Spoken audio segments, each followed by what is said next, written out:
दिसतंय आणि त्यामुळे तुमच्यासाठी जितकं काही करता येईल तेवढं करणार आणि करत राहणार, कारण आम्ही काही वेगळं करणार नाही. आणि ज्या वेळेला महापूर येतो त्यावेळेला तुम्ही नीट बघा, आपण सगळ्यांनी लहानपणापासून शिकलेलं आहे, बघितलेलं आहे की मोठमोठे वृक्ष उन्मळून पडतात. घरात जायचंय, इथे बसलेल्या आई, बहिणी, मावशी, वहिनी, इथे बसलेले माझे काका, मामा जे कोणी आहेत त्यांना मला विचारायचंय, तुमच्यापैकी किती जणांना असं वाटतं घालून खरं तर सुरुवात झालेलं आहे. एरवी वास्तू तथास्तू म्हणते, पण ही वास्तू तथास्तू म्हणत असताना मला विश्वास आहे की या ठिकाणी सुद्धा सगळे देव त्यांना परत उभं राहायला द्यायचं नाही आणि जे आहेत त्यांना मात्र डौलानं निवडून आणल्याशिवाय शांत बसायचं नाही. हे उराशी बाळगूया, कारण विश्वास तुमच्याकडे मागायला आम्ही आहोत, आम्ही येणार आहोत, आम्ही भेटणार आहोत, आम्ही तुमच्याशी संवाद साधणार आहोत. बोलणारे खूप आहेत, ऐकणारे पाहिजेत असं आपण सातत्याने म्हणत असतो. आणि शिवसेना आणि शिवसेनेची शाखा, आई वडिलांमध्ये देव बघणारे आपले वंदनीय पक्षप्रमुख उद्धव साहेब ठाकरे, आईची जेव्हा शपथ किंवा वडिलांची शपथ घेतो त्यावेळेला मला असं वाटत नाही कुठलाही माणूस कधी, आणि जे शक्य आहे तेच करेन, आणि जे शक्य आहे ते एकदा बोललो की 100% करून दाखवेन. त्यामुळे तुम्हा सगळ्यांकडे मागणं करतो, खरंच माणसं आहोत, हे तर आपले कुटुंब प्रमुख आहे, रोज त्यांच्यावर आघात सुरू आहेत, रोज ज्या वेळेला जान्हवीताई बोलत घातलं, कारण खरं आहे अशा वेळेला आता आपण पेटून उठायची गरज आहे आणि तेच मागणं करायला मी आलोय असं समजा. दिनदर्शिकेचा उद्घाटन सोहळा जरा जोरदार टाळ्यांच्या गडगडाटात स्वागत करूया. भाऊ, भाई आणि पाटील साहेब यांच्या हस्ते उदय होईल.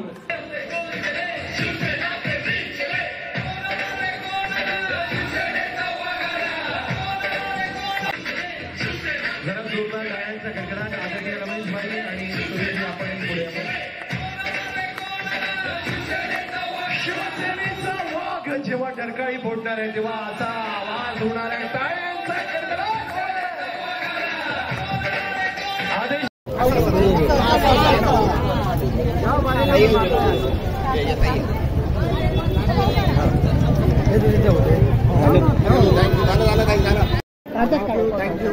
बाहेर उभं राहूया म्हणजे समोर. अरे यार परत बांधा, परत माझी पाठी असणार.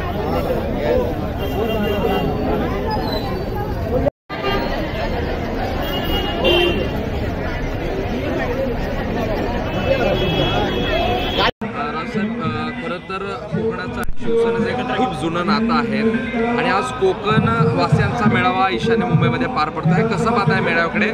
मुख्यतः लोकसभा निवडणुकीची नांदी आजपासून सुरू झाली असं वाटतं. नक्कीच ईशान्य मुंबईतील कोकणवासियांचा मेळाव्याचं आयोजन आमचे माजी खासदार आणि भावी खासदार संजय दिना पाटील आणि आमचे आमदार विभाग प्रमुख रमेश कोरगावकर, दुसरे आमचे विभाग प्रमुख सुरेश पाटील, माननीय दत्ता दळवी, माननीय सुनील राऊत आमदार, ह्या सर्वांच्या प्रयत्नातून आज एवढा भव्य दिव्य असा कोकणवासियांचा मेळावा आयोजित केला आहे. पाऊस होता तरीसुद्धा एकही कोकणवासी इथून हटलेला नाही आणि सुरुवातीपासूनच संपूर्ण कोकण आणि बाळासाहेब, कोकण आणि मातोश्री, कोकण आणि उद्धवजी ठाकरे आणि कोकण आणि आदित्यजी ठाकरे यांचं एक जे नातं आहे पारिवारिक नातं, ह्याच्यामध्ये कुठेही खंड पडलेला नाही, कुठेही कमी झालेलं नाही. हे आजच्या ईशान्य मुंबईतील कोकणवासियांच्या मेळाव्याने उपस्थितीने दाखवून दिलेलं आहे. आजच्या भाषणामध्ये तुमच्या जुन्या सहकार्यावर खूप आगपाखड केलेली आहे कोकणातल्या. आगपाखड नाही, आम्ही सत्य ते सांगितलेलं, वस्तुस्थिती सांगितलेली आहे आणि श्रद्धा आणि बेईमानी याच्यातला फरक जो आहे, निष्ठा आणि बेईमानी, तो फरक आम्ही सांगितलेला आहे. एकूण जर कोकणातली आत्ताची स्थिती बघितली तर काही वर्षांपूर्वीची स्थिती ही एकतर्फी अंमल जो आहे शिवसेनेचा होता. मात्र आता दीपक केसरकर झाला, उदय सामंत झाले किंवा रामदास कदम हे मोठे नेते तुमच्याबरोबर नाहीत, किती फरक पडेल कोकणात? नाही, दीपक केसरकर काय, उदय सामंत काय, हे काल परवा इतर पक्षाची बेईमानी करून आमच्याकडे आलेले आहेत. त्यामुळे त्यांच्याकडे शिवसेना निष्ठा त्यांच्या हृदयात रुजलीच नव्हती, पण त्यांना एक माहिती आहे, सत्ता तिथे जायचं, उडी मारायची, हा त्यांचा धंदा राहिलेला आहे. त्यामुळे त्यांच्या येण्याने आणि जाण्याने फार काय फरक पडणार नाही. आणि रामदास कदमांचा पिंड तर बेईमानीतून निर्माण झालेला आहे. नारायण राणेंच्या वेळची बेईमानी, त्याच्या पूर्वीची, ही अनेकांनी उघड केलेली आहे. त्यामुळे निष्ठावंतांच्या जोरावरच पुन्हा एकदा शिवसेना उद्धव बाळासाहेब ठाकरे हे झेप घेतील आणि ह्या बेईमान लोकांना काढून टाकतील. लोकसभेची ही जागा ईशान्य मुंबई जी आहे या अगोदर राष्ट्रवादी लढत होती. आता ते देखील दावा करतील अशी शक्यता व्यक्त केली जाते. तर तुमच्याकडे राहील की राष्ट्रवादीकडे राहील, काय मागणी असेल? जागा वाटपाचा अद्यापही अंतिम फॉर्म्युला तयार झालेला नाही, परंतु आमचा आग्रह नक्कीच राहणार आहे ईशान्य मुंबईमध्ये ही जागा शिवसेना उद्धव बाळासाहेब ठाकरेंकडे असावी आणि त्या अनुषंगाने माजी खासदार संजय दिना पाटील एक मोठं कर्तृत्वान असं व्यक्तिमत्व आहे आणि शिवसेनेची ताकदसुद्धा इथे आहे.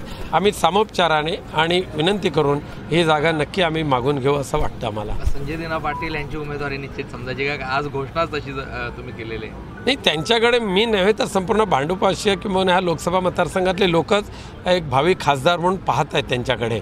त्यांनी आपलं स्थान प्रत्येकाच्या मनामध्ये निर्माण केलेलं आहे. एकूण मुंबईमधली जर स्थिती बघितली तर 6 खासदारांपैकी बऱ्यापैकी शिवसेनेचे खासदार होते, पण आता भविष्यामध्ये अनेक जण शिवसेनेत पुन्हा मुंबई जे गेले ते साफ झाले, जे गेले त्यांच्या ठिकाणी सुद्धा आणि आहेत त्यांच्या ठिकाणी सुद्धा मुंबईमध्ये शिवसेनेचे खासदार आणि आमदार नक्की निवडून येतील. कोकणात काय स्थिती आहे? कोकण सुद्धा एकमेव उद्धव बाळासाहेब ठाकरेंचा झेंडा.